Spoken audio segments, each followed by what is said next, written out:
Nous vous saluons tous au nom de notre Seigneur Jésus-Christ. La grâce du Seigneur nous a accompagnés encore ce jour. Il a gardé le souffle de Dieu au-dedans de nous. Et il nous a donné la force et dirigé nos pas vers son tabernacle. Afin que nous puissions partager la parole qui nous conduit à la vie éternelle. Que le nom de l'Éternel soit béni à jamais. Amen. Le mardi, nous avons continué à parler sur le chemin de retour. Et nous avons dit qu'il n'y a pas de réconciliation avec Dieu sans prendre le chemin de retour. Et s'il n'y a pas de réconciliation, il n'y a pas de communion. C'est pourquoi Dieu appelle chacun de nous à recevoir les jubilés dans ta vie. Jésus nous accorde la liberté. Et il nous a enlevé des mains de Satan. Notre père Adam nous avait bandit. Et il nous a laissé un gage entre les mains de Satan. Et il n'était pas capable de nous racheter. Mais le parent rédempteur est béni. Notre Boaz, le Seigneur Jésus-Christ, il était digne. Il était riche. Et il est descendu pour nous racheter. Et ce jour-là, il a accompli l'œuvre la plus parfaite qui soit. C'était l'œuvre de Golgotha. Et quand il est descendu, aller prêcher à ceux qui avaient refusé de reconnaître la parole, Satan l'a suivi là-bas. Et Satan lui a dit, je t'ai cherché depuis Abel, mais tu m'échappais toujours. Mais aujourd'hui, je t'ai eu. Et Jésus lui a dit, tu te trompes. Moi je n'ai pas triché.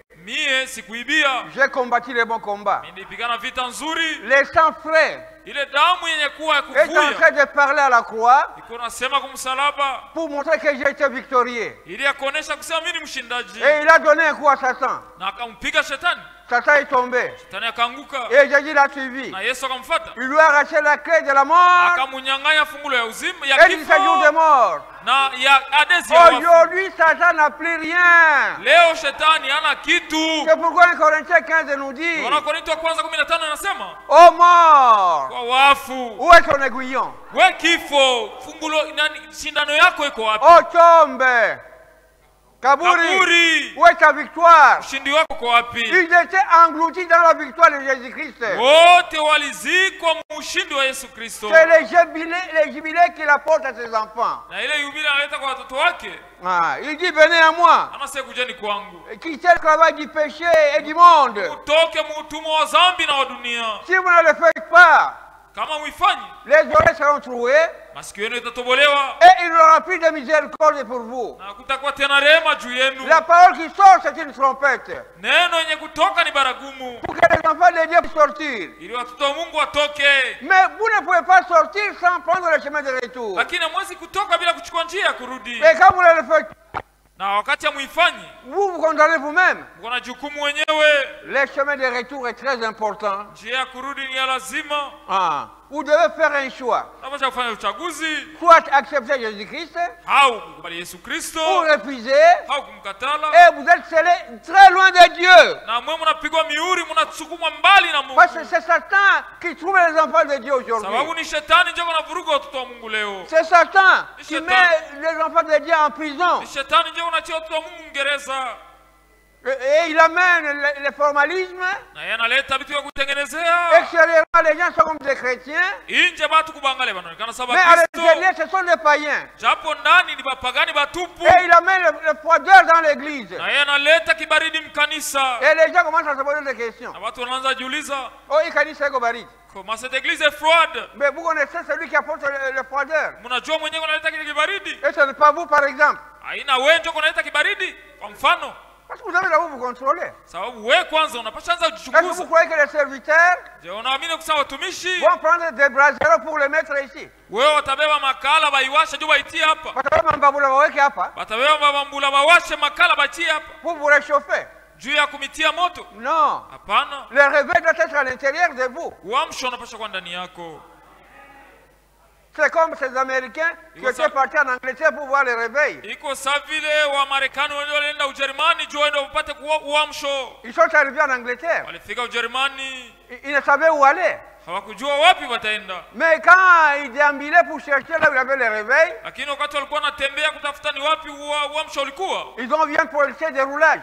Wao wakaenda kuona wa askari polisi wao wa barabara. Il avait un bâton à la main. Walimuona alikuwa na muti kumkono. Et il chantait. Alikuwa naimba. Maranatha. Maranatha. Jésus revient bientôt. Yesu anakuja upesi. Ils ont dit cet homme qui chante Maranatha. Walimuona yule mtu kunaimba Maranatha. Doit être un chrétien. Kusema huyu alikuwa ni Mkristo. Alors lui demander. Sasa pale akamuuliza. Pour qu'il nous montre là où il y a le réveil. Basi wewe hapa sasa tuoneshe wapi kuko uamsho. Ils ont approché les policiers. Wao wakamuita ule polisi. Ils ont dit nous avons besoin de nous montrer là où il y a le réveil. Wakamwambia kusema utuoneshe kule kwenye tuko na kuko uamsho. Et lui leur a dit. Akawaambia, vous cherchez le réveil? Unatafuta uamsho? Le réveil est à moi. Uamsho uko ndani yangu. C'est en vous, il doit avoir le réveil. Ndani yako wewe kunapasha kwa uamsho. Vous n'avez pas besoin de réveil? Hauwezi tafuta uamsho. Vous voulez que ça soit seulement dans les serviteurs? Wewe unapenda tu uamsho kwa ndani ya watumishi. Les serviteurs ont leur propre salut. Watumishi wako na wokovu wao wenyewe. Vous avez votre propre salut. Na wewe uko na wokovu wako. Que chacun travaille pour son salut. Kila mtu atumike juu ya wokovu wake. Amen. Amina. Aujourd'hui, leo Satan a infiltré le monde dans l'église. Shetani anafanya kidunia kiingie mkanisa. Le monde nous avons laissé à l'extérieur. Dunia tuliacha nje. Nous l'avons attiré dans l'église. Na hayo leo tunaivuta mkanisa. Prenons par exemple nos sœurs. Tuwe kwa mfano dada zetu. Coupons leur tête. Wenye kukata nywele zao. Coupons leur tête. Wakikata vichwa vyao. Mettons-le à l'extérieur. Ngana na nje. Est-ce que les gens vont dire que ce sont des chrétiennes? Je, batu watasema ni bakristo wanamke? Non. Hapana. Parce qu'ils ressemblent au monde. Sababu wanafanana na dunia. On a dit arrangez-vous. Walisema mujipambe. Mais arrangez-vous comme les enfants de Dieu. Ni mujipambe kulingana na watoto wa Mungu. Ne vous arrangez pas comme le monde. Usijipambe kulingana na ulimwengu. Vous dansez dans les assemblées aujourd'hui. Mko naingia makusanyiko leo. Les cheveux noirs. Manywele ya mweusi. Les cheveux rouges. Manywele ya nyekundu. Les cheveux jaunes. Manywele ya nyekundu. Les cheveux verts. Ya manjano na ya majisombe. C'est du paganisme ça. Kile ni kipagano kitupu. Et quand on veut apporter la parole, na wakati neno linahubiriwa, les gens se fâchent. Watu wanauzika. Vous fâchez contre votre vie éternelle. Mwe mko nauzikia uzima wenu wa milele. Tu ne prêches pas la parole. Mwe muziki neno. Où est-ce que nous allons vous conduire? Sasa tutampeleka wapi? Que le Seigneur vous bénisse. Ananibariki. Il faut prendre le chemin de retour. Soyez réellement les enfants de Dieu. Mes jeunes sœurs, ne croyez pas qu'en rassemblant au monde, c'est à ce moment-là que vous aurez des maris. Vous vous trompez. Laissez les enfants de Dieu. Et c'est Dieu qui pourvoira.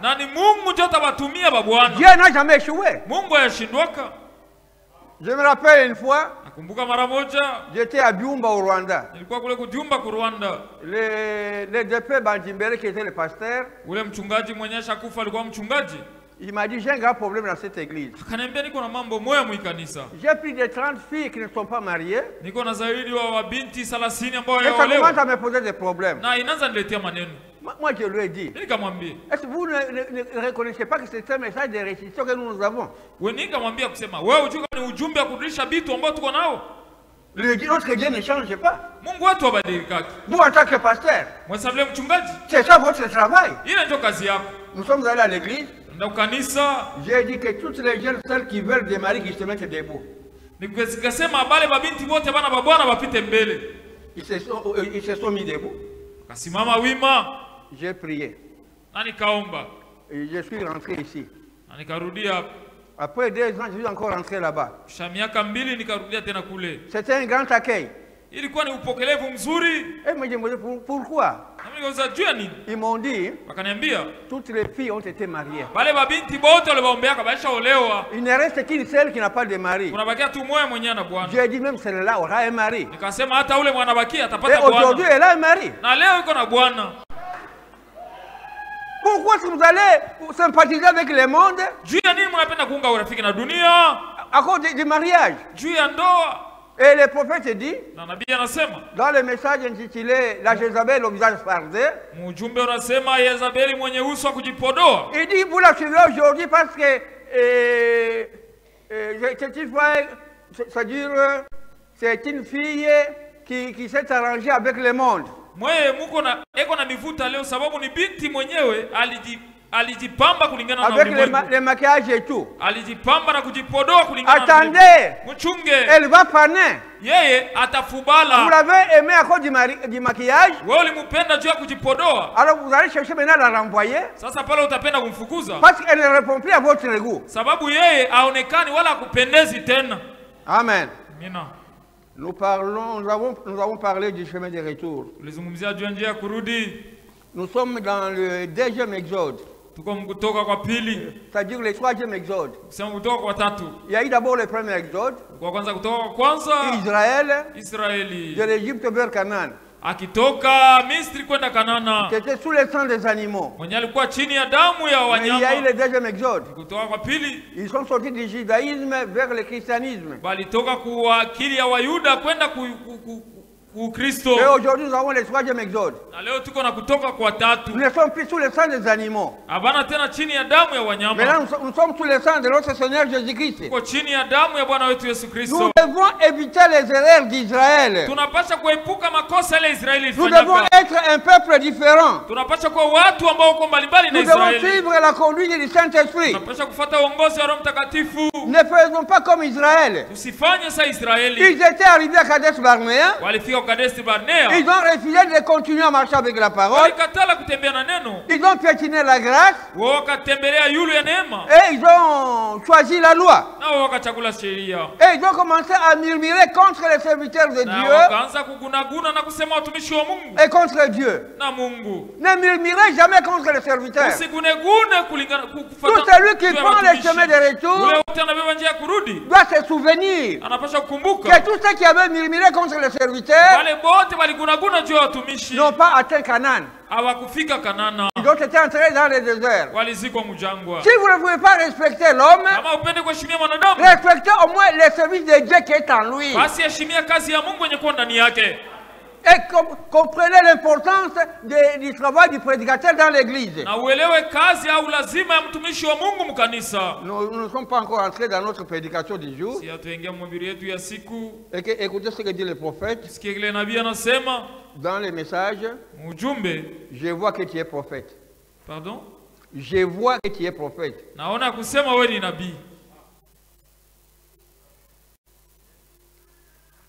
Paragraphe 9. Eh bien, pour susciter cette foi en Christ, il y a des prédicateurs.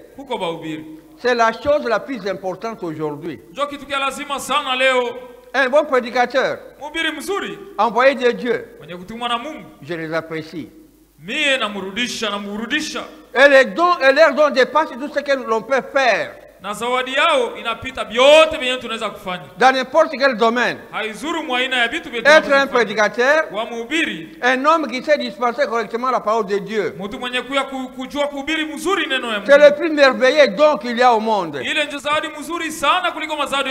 Celui d'être un prédicateur. Il est un prophète moderne du Nouveau Testament. Un prédicateur. Pardon? Un prédicateur, prophétiser, signifie prédire ou révéler une chose personnelle. En d'autres termes, si vous lisez la Bible et que vous vous mettez à révéler, c'est témoigner ou prédire. C'est très bien. Les prophètes apprécient les prédicateurs. Basi banabii banapongeza wahubiri. Vous ne voulez pas prendre le chemin de retour. Quand vous vous mettez ensemble, au lieu de parler du royaume des cieux, vous commencez à dénigrer les serviteurs de Dieu. Que le Seigneur vous bénisse. Je parle de certaines choses. Moi, souvent, quand je suis en voyage missionnaire, je n'aime pas causer avec les gens. Même là où je suis, c'est bonjour seulement. Je ne veux pas être influencé. Je voudrais que les choses viennent telles que Dieu me les montre. Et la grande maladie de cette assemblée,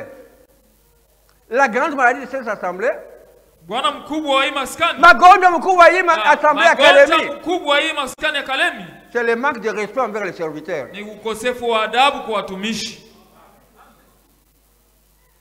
Vérifiez comment vous marchez avec la parole.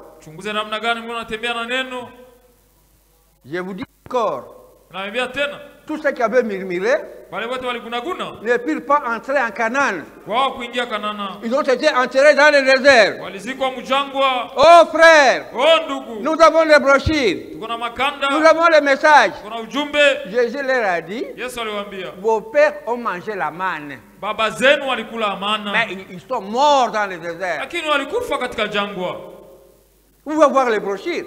Vous pouvez prétendre avoir les messages et ne pas attendre Canaan. Pas vous vous comporter comme un rebelle à la parole de Dieu. Autant, au lieu de vous ressaisir et prendre le chemin de retour, vous continuez toujours dans cette mauvaise vie. Et il y a des gens qui sont déjà morts, mais qui cherchent aussi à entraîner les autres à la mort. Il y a des gens qui ne marchent pas avec les pieds, mais qui marchent avec la bouche. Ce sont des distributeurs de la mort. Les gens sont devenus charnels. L'eau atari.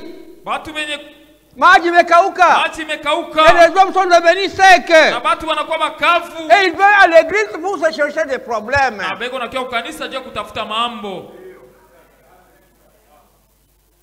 La course au pouvoir. Je vous répète encore. L'église a un pasteur. Moya. Pas 10. L'ordre est là. Dieu n'a pas voulu que vous soyez dans cet ordre. Pourquoi vous voulez maintenant brouiller les gens? Vous devenez Jésus. Pour dire que ça, moi, ça ne peut pas marcher. Vous vous trompez. Ce n'est pas la faute de l'homme qui fait quelque chose. Dieu a dit à Zorobabel, oh Zorobabel, ce n'est pas par ta force, c'est par mon esprit que les choses se font. Amen. Que le Seigneur vous bénisse. Pourquoi des disputes? Oh, la jalousie, la haine, la médisance. Ça va vous amener où? À la mort. Jésus a dit, je suis le cep. Vous êtes les sarments. Vous ne pouvez pas porter les fruits si vous ne demeurez pas attaché au cep.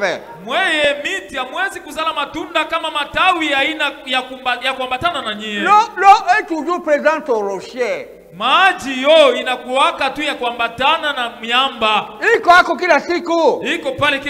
sont les gens qui ont abandonné les rochers. C'est les rochers qui ont le pouvoir de transformer. Au lieu de recevoir la parole qui donne le véritable feu, les gens veulent qu'on leur donne des braseros, un feu peint. Et ça peut vous réchauffer. Recevez la parole. C'est là où il y a toute la chaleur. C'est la parole qui fait bouillonner les gens. Ni neno ndio kunaletea watu kifukuto. Et nous ne voulons pas être bouillonnés éternellement. Wewe huwezi kupata kifukuto mkimwili. C'est pourquoi nous demandons tous, et les prédicateurs, et les brebis, de prendre le chemin de retour. Ndio kwa maana tunawasihi wote wahubiri na wakondoo wote wabebe njia ya kurudi. Que chacun puisse connaître sa place. Kila mtu ajue nafasi yake kabisa. L'oreille ne dira jamais à la bouche que je voudrais maintenant être devant. Masikio ya miaka kinywa ya kusema mimi napenda kuwa mbele. Ou le nez ne dira jamais au pied que moi je voudrais porter les souliers. Au pua ya miaka mikulu ya kusema mimi napenda kuvala bilatu. Non. Hapana. Chaque membre doit respecter sa place. Kila kiungo cha mwili kinapaswa kuwa na nafasi yake. Je vous assure, frère, si vous avez un ministère, même si ces gens refusent, si ce ministère vient de Dieu, vous allez prêcher ici. Ne faites pas de bruit inutilement. Kalemi est grand. Vous laissez pas commencer sur cette chair. Mais vous prêchez là-bas. Et il y a 200 personnes qui croient. Qui va vous refuser? Que le Seigneur vous bénisse. Il faut une repentance sincère. Faire un demi-tour. Changer de direction et revenir à Dieu. Mourir au monde. Oh bien-aimé. Jérémie 2, 13 nous dit, vous avez abandonné la source d'eau vive. Et vous vous créez des citernes crevassées. Mais aujourd'hui, beaucoup de frères et sœurs sont dans l'église, mais ils sont morts spirituellement. Des cadavres. Et vous vous posez la question, comment les gens peuvent-ils mourir alors que la véritable parole est prêchée ici? C'est l'entêtement. C'est l'incrédulité. Les gens voient ceux qui prêchent avant de croire la parole. Aussi c'est celui-là. Aussi c'est celui-là. Mais vous allez corriger Dieu. C'est Dieu qui appelle les gens. Allez lui dire pourquoi vous avez appelé tel. Moi j'aurais préféré que ce soit tel. Ce sont des blagues. Identifiez-vous à la parole. Identifiez-vous à la parole au lieu de vous identifier à l'église. Tout ce que nous voyons dans le monde, ça passera. Mais la parole de Dieu demeure éternellement. Mettons-nous debout pour la lecture de la parole. 1 Jean, chapitre 1, versets 6 à 7. Si nous disons que nous n'avons pas péché, nous nous séduisons nous-mêmes. Et la vérité n'est point en nous. Si nous confessons nos péchés,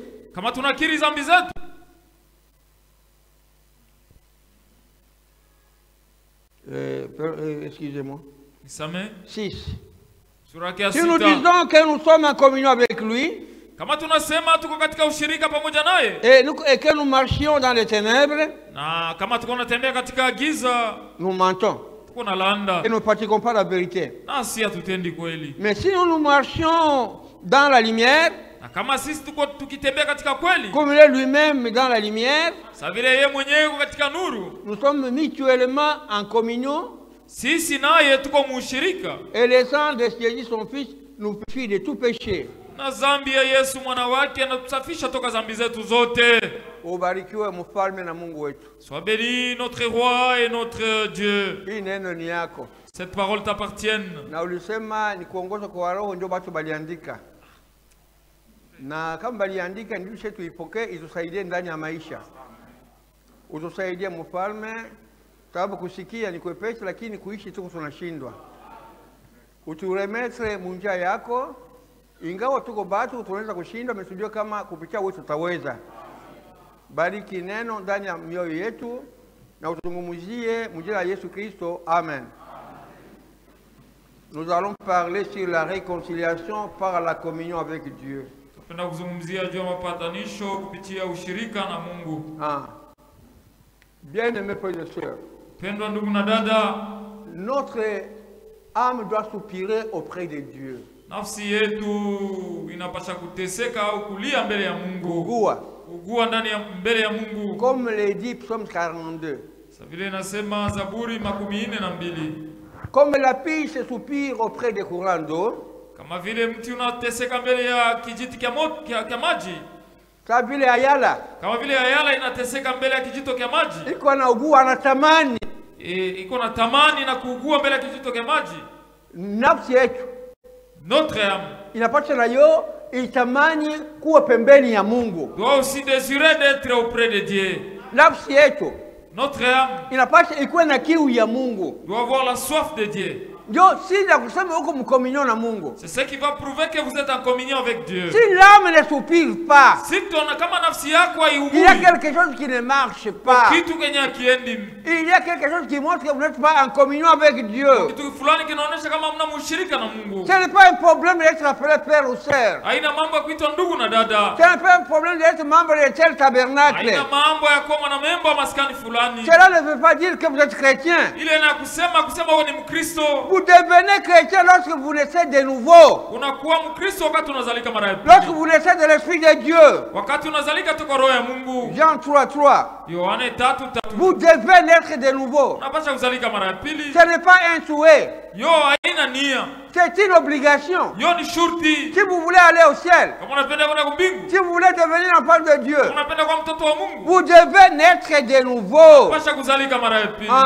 Vous ne ressemblez plus au monde. Mais vous devenez une nouvelle créature en Jésus-Christ. Vous devenez une partie de lui. Un enfant de Dieu n'est pas un corbeau. Je vais arriver encore là-bas. Un enfant de Dieu n'est pas un corbeau. Un enfant de Dieu, c'est une colombe.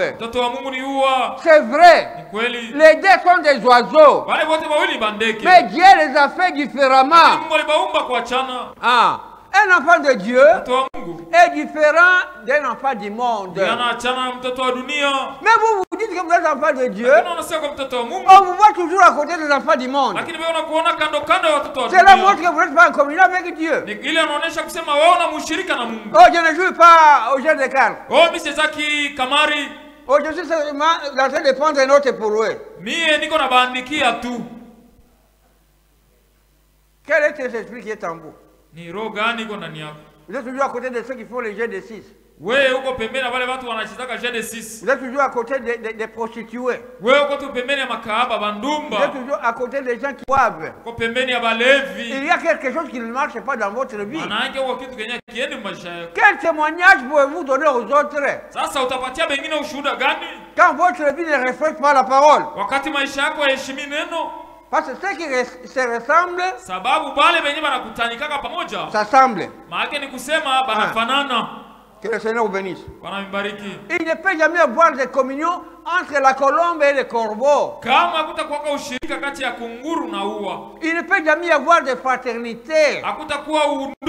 Parce qu'ils sont différents. Dieu les a fait différemment. Même les régimes alimentaires, c'est différent. Le corbeau, lui, c'est un charognard. Même s'il fait arriver un ça, il mange de bonnes choses. Mais sa nature, c'est la charogne. Mais la colombe ne peut jamais manger la charogne. Sinon, elle mourrait. Mais vous vous plaisez dans le péché. Et vous dites que vous êtes enfant de Dieu. Est-ce réellement que vous réconciliez avec Dieu? Si vous n'êtes pas réconcilié, il n'y aura pas de communion. Il faut d'abord la réconciliation. Et à ce moment-là, vous allez maintenant marcher avec Dieu. Ne vous trompez pas. Les deux étaient des oiseaux. Mais les natures différentes. C'est comme la poule et l'aigle. Et la poule peut dire à l'aigle, toi tu exagères. Nous sommes tous des oiseaux. Et l'aigle va dire, Et certainement, nous sommes des oiseaux, mais Dieu nous a fait différemment. Toi, tu manges dans la poussière, mais moi, je ne mange pas la poussière. Moi, je mange la viande fraîche. Moi, je vis de la parole, mais toi, tu vis de l'église. Tu es membre de l'église, ça laisse l'enfant de Dieu. Que le Seigneur vous bénisse. C'est le filet qui nous a ramassés. Et nous sommes venus. Et il n'y a pas que des poissons. Il y a aussi des serpents. Et il y a personne qui va dire ce que vous êtes. C'est à vous-même de connaître votre position. Vous êtes un serpent. Vous êtes un crabe. Ou vous êtes un poisson. Ne venez pas troubler notre communion. Ici, nous voulons marcher dans la paix. Nous voulons marcher comme les enfants de Dieu. Nous n'avons pas besoin des espions. Qui viennent espionner notre vie pour l'amener dehors. Frère, moi je me suis toujours posé la question. Même les gens qui prennent le chemin de retour. Le frère et la sœur vivent dans la maison. Mais il y a un problème. Le frère court vite dire à tes parents païens. La sœur court vite pour aller dire à tes parents païens. Pourtant vous témoignez à ces gens-là que vous avez la parole. Et à cause de votre mauvaise vie, ces gens-là commencent maintenant à injurier la parole. Oh, nous sommes les mêmes. Ce qu'ils font, c'est ce que nous faisons tous. À cause de votre incrédulité. Que le Seigneur vous bénisse. C'est terrible. Hein? Ce message a perdu beaucoup de choses. Et vous voyez même les frères qui se trompent. Les frères qui se calment. Oh, il n'y a pas de filles nées de nouveau. Je veux me marier à Manon. Celui de Manon quitte Manon. Oh, j'avais à Congo. À Manon, il n'y a pas de filles nées de nouveau. Et celui de Congo va à Kabalo. Vous vous trompez seulement.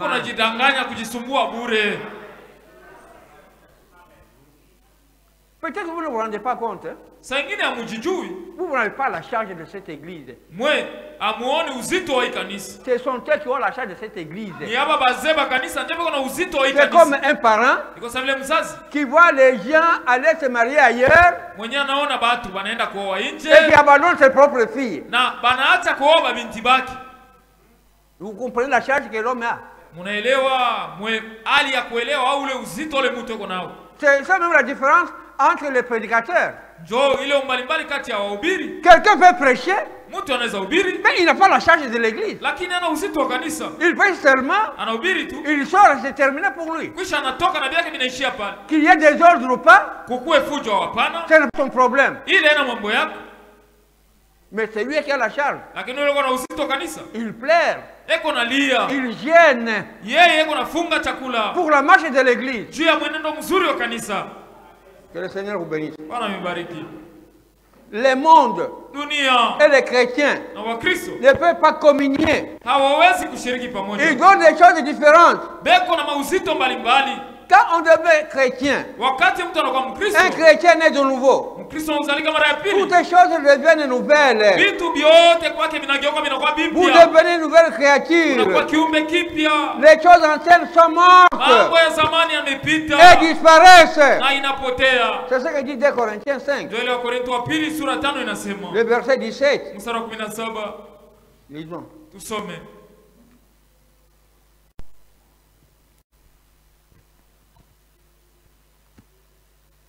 2 Corinthiens 5. Wakorintho wa pili sura ya 5.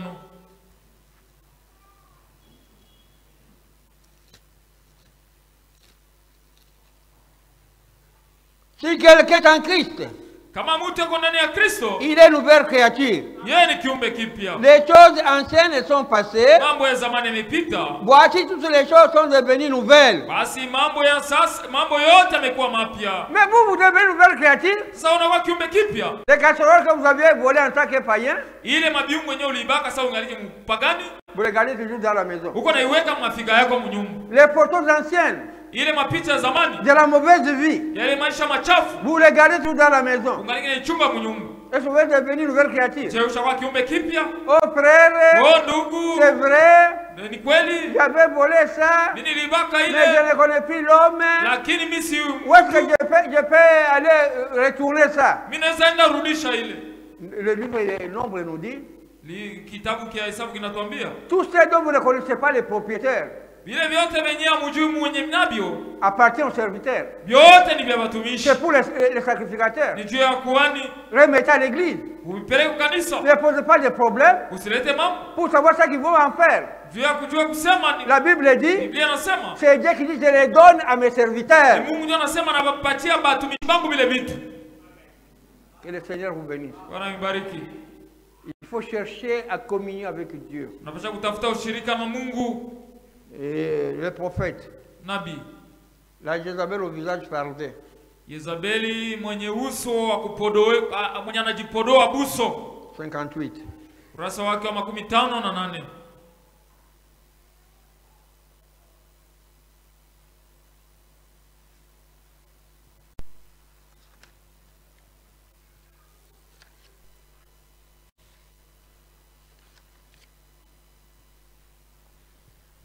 Partie D.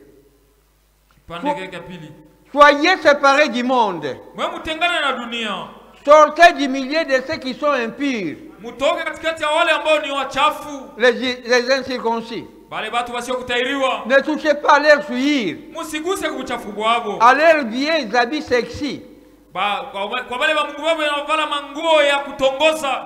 Mango ya buchafu ya mfupi. Frère iko anaingia hapa. Un frère qui entre ici. Pantalon chini ya matako. Avec la taille basse, pocket. Iko anatembea kama mtu waacha kuiambia mpantalon. Il marche comme quelqu'un qui a déjà chié dans son pantalon. Frère iko anaingia hapa. Frère qui entre ici. Pantalon kumikulu 5 cm. Et avec des kangadadi. Kwa kubule alfa alale wantu mkokota. Pour l'enlever, il faut qu'on commence à les tirer. Unapenda kuséduire nani? Qui veut séduire ici? Bahubiri unakasirika. Et quand on prêche de ça, tu te fâches. Si les prédicateurs ne touchent pas ça, quand on oublie il, ce sont les efféminés. Bon, oui, message. Dans ces messages. Et la Jézabel au visage fardé. Le prophète dit, l'église ne marche pas à cause de la faiblesse qui est à la chair. Il n'attaque pas les péchés pour que les gens ne partent pas. Dans la brochure, quand Tanti Eli,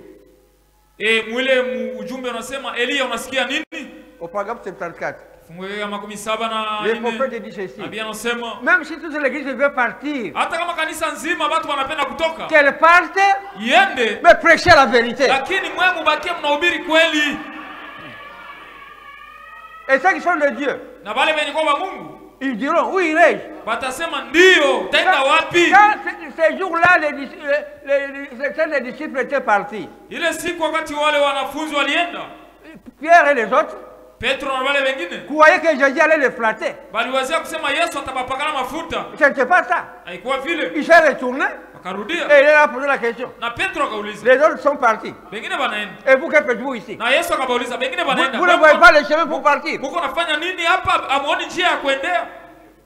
Mais un enfant de Dieu, comme Pierre, il dira, où irai-je?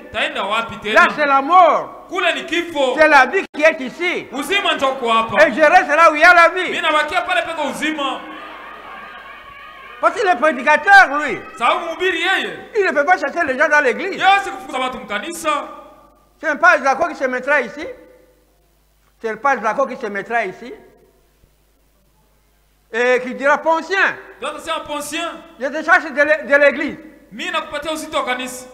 Na kufukuza kanisa. Si Poncé ne sait pas ce qu'il est. Kama Poncé ajui kile eko. Il va se fâcher. Yatauzika. Et il va partir. Na ataenda. Il va dire on m'a chassé de l'église. Atasema wanafukuza mkanisa. Mais s'il connaît ce qu'il est. Kama anajua kile eko. Il va dire. Atasema. Tu me cherches de quelle église? Unanifukuza mkanisa gani? Parce que ton église. Apana mkanisa yako. Ton église à toi. Kanisa yako we. C'est ta femme et tes enfants. Ni bibi yako we na watoto yako. Ici ce n'est pas ton église. Hii haina kanisa yako. C'est l'église de Dieu. Kanisa ya Et moi je reste ici. Na mimi nabakia hapa. Que le Seigneur vous bénisse. Bwana mibariki. Au commencement. Kumwanzo. Adam et Ève. Adamu na Hawa étaient en communion avec Dieu. Walikuwa mushirika na Mungu. C'était avant la chute. Ilikuwa ni mbele ya kuanguka. Mais quand ils ont chuté, ils ont amené l'inimitié avec Dieu. Waleta uadui na Mungu. Et ils ont brisé la communion. Na wakavunja ushirika. Ils ne pouvaient plus s'approcher de Dieu. Hawangeweza tena kumkaribia Mungu. Les péchés séparent toujours. Sababu dhambi inatenganishaka kila siku. Le péché ne peut pas approcher l'homme de Dieu. Dhambi haiwezi kumkaribisha mwanadamu na Mungu. Le péché fait quelqu'un fuir. Dhambi inafanyaka mtu akimbie mbali na Mungu. À cause de la chute. Juu ya kuanguka. Adam et Ève étaient devenus des vagabonds. Adamu na hao wakakuwa wayangu. Ils commençaient maintenant à errer. Wakaanza kuhangaika. Mais à cause de l'amour infini de Dieu, lakini juu mapendo sio na mwisho ya Mungu. Dieu a voulu encore les rapprocher de lui. Mungu alitaka tena kubasogeza karibu yake. C'est pourquoi il a tué l'agneau innocent. Aliua mwana kondoo asiyekuwa na hatia. Il a versé le sang. Akavonga damu. Et il a pris la peau pour le couvrir. Na akabeba ngozi ile awafinike. Mais comme ces sangs-là ne pouvaient pas ôter le péché, gisi ile damu angeweza kuondoa dhambi, il fallait le sang d'un parent rédempteur. Ilipasha kuwe damu ya baba mkombozi. Et nous avons dit que Dieu n'envoya personne. Na tulisema Mungu akutuma mtu. Même pas un ange. Hata malaika. Il est venu de lui-même. Yeye mwenyewe ndo alishuka. Alors, la première chose qu'Adam devait faire, c'est lui qui devait reconnaître qu'il avait chuté.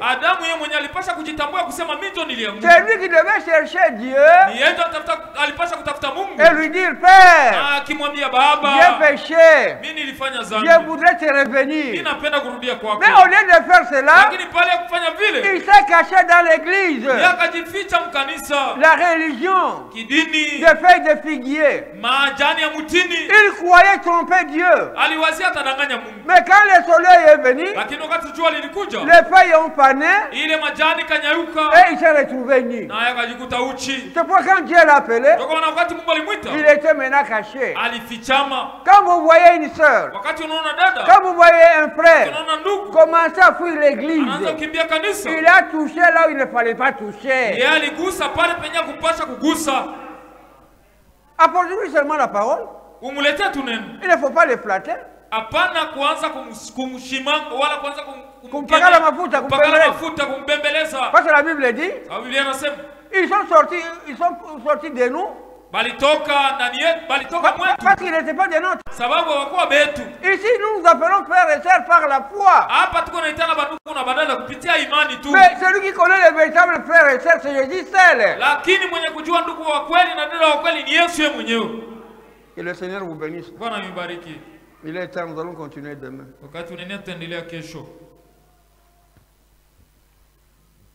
La réconciliation par la communion avec Dieu. Dieu vous aime, mon frère. Il voudrait se réconcilier avec vous pour vous apporter la communion véritable. Nous avons un Dieu qui est réellement un Père, qui aime causer avec ses enfants. Et il ne peut pas causer en dehors de la parole. C'est la parole qui nous unit à notre Créateur.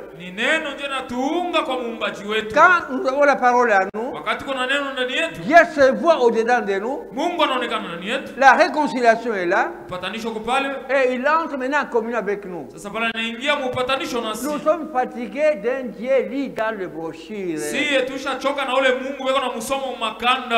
Nous sommes fatigués avec un Dieu historique. Si tushachoka na Mungu wa historia. Nous voulons un Dieu réel. Tunapenda kuona Mungu wa kweli. Que nous pouvons toucher. Ambao tunaweza kugusa. Que nous pouvons voir. Tunaweza kuona. Que nous pouvons goûter. Tunaweza kuonja. Qui est le même hier, aujourd'hui, éternellement. Enlevons seulement les barrières. Basi tutosha tu mipaka. Enlevons seulement le paganisme. Tutosha tu kipagani. Et l'incrédulité.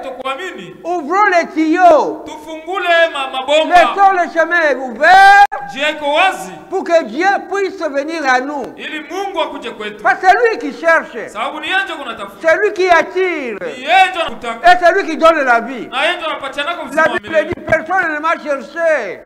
Biblia inasema hakuna mtu alinitafuta. C'est moi qui vous ai cherché. Mimi ndio nilibatafuta. Et c'est moi qui vous ai donné la vie éternelle. Mimi ndio niliwapatia uzima wa milele. Et gratuitement. Na kwa bure. Sans argent. Bila fedha. Et sans prix. Bila kulipa kitu.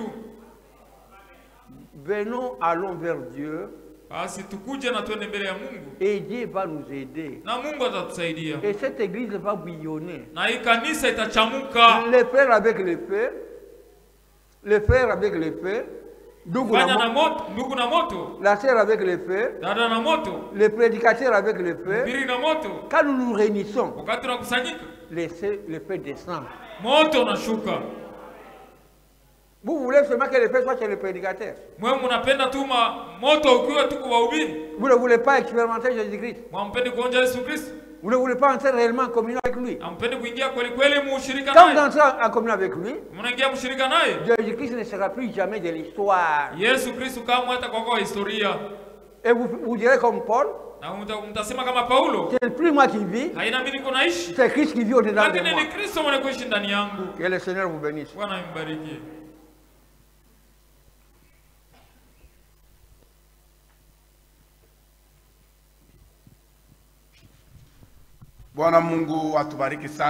Que le Seigneur Dieu nous bénisse richement. Nous pouvons nous tenir debout. Chaque frère et chaque sœur a écouté ce que Dieu a dit ici. Dieu a toujours fait une chose avec un objectif. Et nous avons envoyé son serviteur ancien Kaka qui était parmi nous. Il est venu, il a laissé un message ici. C'était décharger la charge qu'on lui avait donnée pour l'église de Kalemi. Tout un chacun de nous avait écouté ces paroles. Il vient encore d'envoyer notre serviteur. Et nous écoutons tous ce qu'on nous dit.